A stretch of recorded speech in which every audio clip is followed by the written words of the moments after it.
Here is the winner of the Polish competition from Bulgaria, Pasha Kristova. Парашкева Христова Стефанова е родена на 16 юли 1946 година в квартал Княжево, София. Тя израства в големия град и още като ученичка за пръв път усеща атмосферата на сцената.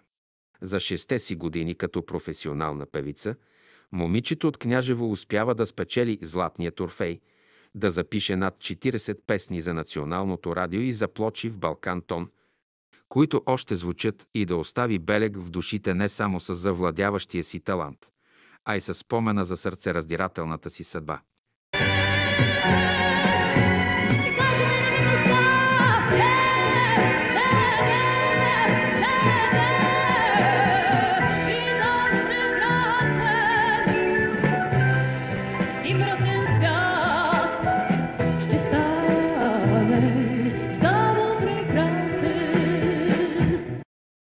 Във фаталния ден, 21 декември, певицата тръгва за полета към Алжир необичайно елегантна.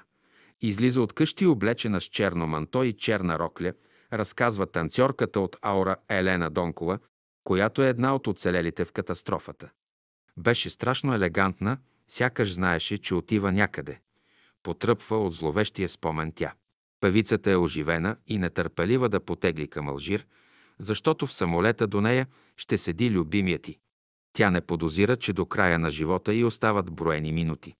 Самолетът се издигна на около 40 метра, когато се наклони силно наляво, крилото задра пистата и на края на летището спряха останките му. Чуваха се само писъци, нищо друго, никой не говореше, не си казвахме нищо. Върна се към страшния спомен Годжунов преди години.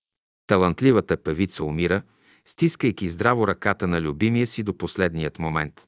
Твърдят, че младата жена си отива бременна и тъкмо за това не скочила от самолета, от страх да не убие бебето.